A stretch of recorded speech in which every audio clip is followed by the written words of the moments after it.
अला तो मुहवा मार के जा, पतई पर पानी झाड़ के जा। दोष होकर ना रहल, दोष जमाना कहो। पतई पर पानी झाड़ लेला तब ओकरे बाबू के होश पड़ल कि लड़का जवान हो गइल। अब एकर बियाह कर देवे के चाहिए। बियाह हो गई, घर में दुल्हन आ गई, धीरे धीरे वहू के 4 साल बीत गई। मेहररुआ सोचे कि कमी हमारे में हो, कि कमी ये करे में हो। एक दिन ले जाके जांच करौले, कल हम जान गईली, या तो हमके तलाक दे दा, आ नहीं तो बाजारी से जाके एगो रिमोट लेते आवा। तो ऐसा कुछ बनने भी बड़ा वाला ना। मर्दा पूछे लगल का करबी, मेहररुआ गया का करब, कोशिश करब वही ले लइका हो खाई। रिमोट वाले हो? हाँ हो। सुना सुने में आवेला कि वही रिमोट से केवाड़ी खुले ले, गाड़ी का गेट खुलेला।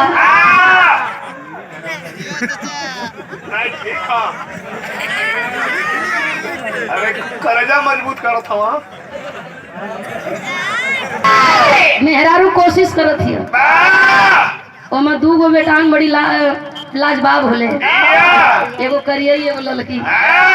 करियई के दबा देहलस, कोशिश खाली करत हिय। संजोग देखे बड़ा कृपा भइल मालिक का, तो लड़का हो गई। सोचलस कि रुका लड़कियों के दबाई तो लड़की हो गई। तो गलती से भी चली तो बोला भाई जरा पैदा हो गया। इहो संजोगे है, लेकिन हई लड़का जवान भइल है। घूम घूम अपने हसीना के खोजत है, बहाना कोनो नहीं है, पुदीना बेचत है। संजोग से लड़की घर में से निकल गई का हो। अब विदेश उदेश ना जाए के पुदीना बेचत हुआ, तो लड़का कहता कि अपनी खाती ना तोरी खाती बेचत हुआ। मिल गई, हम बड़ा खुश है। लड़की कहती है तो निकलना, वो कहता जइबे ना कर। वही बैठ गई, रोवे लगल, कहे ना जा। बड़ा मजबूर में लड़की ओके भेजल चाहत बा, जात ना तो एगो किस फ्लाइंग किस करत है। वाह, ये कौन दवाई है? लड़का कहत है, का कहत है, ई है आज के काफी है। वाह, ले जो ये पजीर तो ले, आज खातिर ही काफी है, लेके जा। अच्छा लड़का चल गल है, भोलेनाथ की मंदिर में हाथ जोड़ के भोलेनाथ से कहत हो, का कहले हम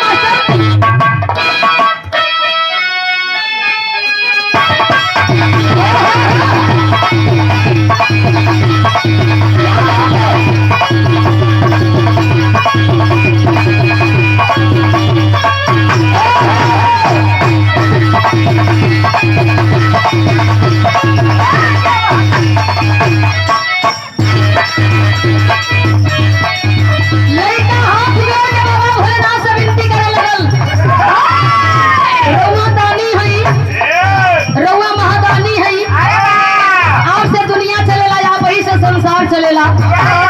कृपा करे महादेव, कहले है लड़का का भोला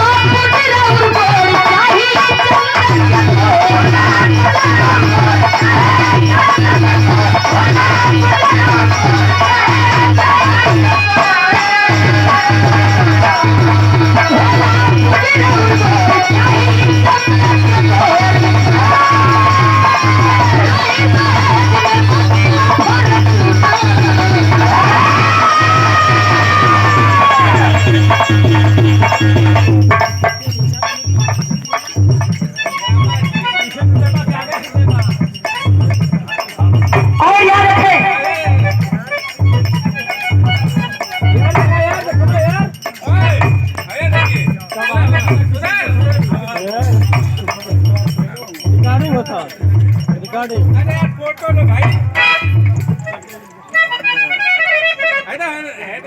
देखे कैमरा का फोटो खींचा।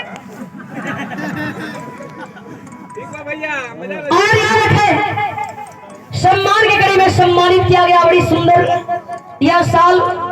और साथ में सागर 500 रुपया दे करके और पूरी पार्टी को आपने एक सुंदर साफा दे करके सम्मान की आदरणीय महोदय जी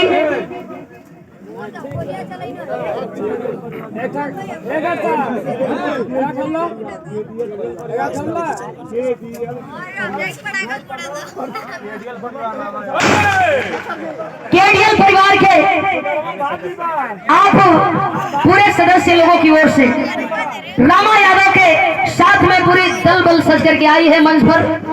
आपके ऐसे सुंदर यह शाल और सागर 500 रुपया दे करके और पूरी पार्टी को आपने एक एक सुंदर साफा दे करके सम्मान किए। एक बार आप लोग जोरदार ताली बजा दीजिए। क्या बात है, सबके फल की प्रणाम।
न होंडा चाहिए न फॉर्चूनर चाहिए, बस टॉप क्लास का मेहरारू चाहिए और करे में सगरी गुड़ होगी, ओकरे में सगरी हुनर होगी।